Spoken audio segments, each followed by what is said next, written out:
Hey everybody, how you doing? This is about to be a really fun video, but it's almost muzzleloader season in Tennessee. It actually opens up next week, so I wanted to get my old muzzleloader out and make sure that it was ready.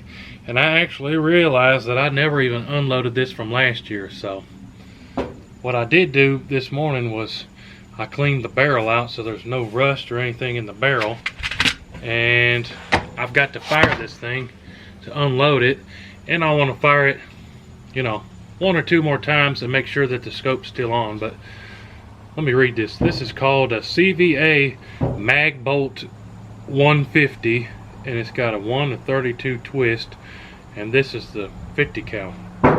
I've had this for over 10 years. The guy I bought it from was a guy who just needed some money, so he said, "You want a muzzleloader for real cheap?" And I said, "Sure." So now I've been hunting with this. I probably have taken, between my shotgun and this, I've taken a whole lot of deer. We'll just leave it at that. But it's been a good gun, you know, got a long time ago. I was telling Paul, the breech plug is seized up, but all I've done is clean the barrel out and the sucker still works. So we'll see if it's going to work today, if I can shoot this bullet that I loaded over 12 months ago out, then just put it on some paper, see if I can hit something with it. But I'm going to shoot it, and then we'll load it up a time or two more and make sure that the scope's still on, and make sure that we're ready for the Tennessee muzzleloader season here. Should be pretty cool. Alright, so now I've got this thing with a primer in it. Real quick, let me show you what I loaded in it. A lot of y'all muzzleloader nerds are going to want to ask me about it, so I'm going to show you. Here's the primers I bought 10 years ago for it. Here's the power decks I bought for it 10 years ago, still half full. And for the bullets, all I do is buy the cheapest ones I can find. The ones we got here today are some 245 grains, and that's what's loaded in there. You can see there's one bullet's missing. I think the ones I have been shooting were 290, but these are 245. I got the primer in there. I'm gonna shoot this little, where's it at in the screen?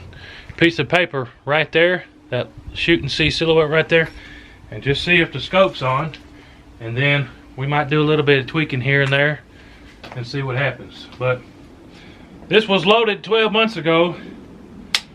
Hopefully it doesn't blow up here on us. I don't think it will. I'm actually going to zoom in a little for that.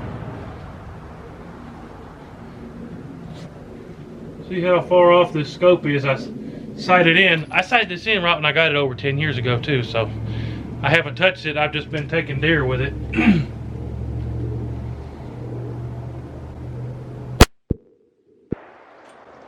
Well,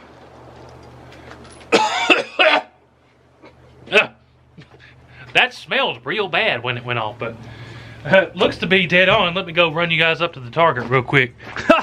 Did you breathe that, Paul? It smelled like some rotten eggs. I was holding my breath till I got over here. Good shot, though. Well, there's the shot that we hit. Tell you what, let's load it up another time just for giggles and see what we can do. Shot was dead on.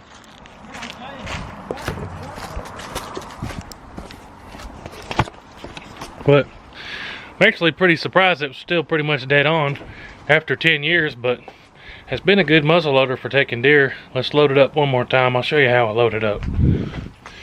Me and Paul were just talking about how we're not fans of muzzleloaders, but I don't like to clean them because they get nasty. This one right here, you can only shoot it 2 or 3 times, and you got to clean it or it's too gunked up to get a bullet down in there. But what I normally do, these are 50 grain equivalent pellets. I'll drop 2 of these. I normally load my muzzleloader with 100 grains. Long story short, the one time I did load this with 150 grains, the scope split my face wide open, so I told myself I wasn't going to do it again.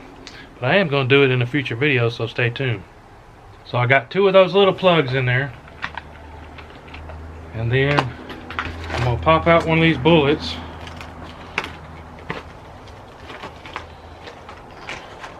Set that thing down in the in the barrel there.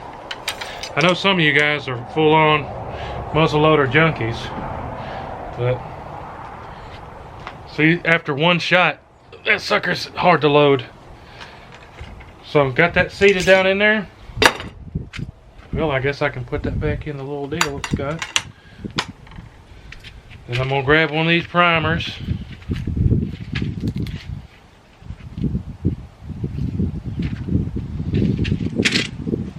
And I don't know if there's some kind of tool or something you're supposed to use, but I don't have that. I just kind of drop that primer in there and kind of fish it in there with my fingers. And I got that one going quick too. But let me zoom this in.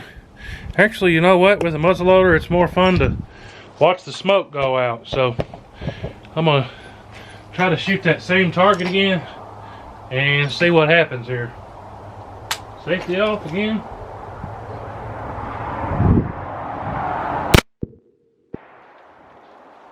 Yeah, that time we hit the bullseye, I do believe. But yeah, muzzleloader is still rocking and rolling, and this thing is, I don't even know, 20 years old or something. So I mean, if you see a good deal on a muzzleloader, don't pass it up. Muzzleloader is a good hunting machine to get you out in the woods before the rifle hunters. But let me zoom you in on that shot real quick.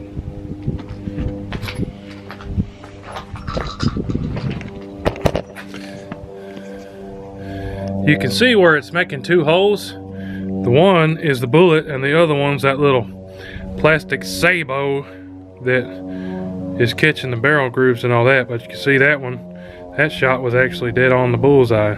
So that thing's no joke. Works good. Thanks for watching the video today, guys. Don't forget to go check out the Heavy Metal Guns and Outdoors channel and subscribe to them if you haven't already. Appreciate y'all watching big time. But hey, this old muzzleloader's ready to take some deer. Let me know if you guys are big muzzleloader fans. Maybe you can have some tips and tricks that'll help me out. But appreciate y'all big time. We'll see you on the next one. Hoo-hoo!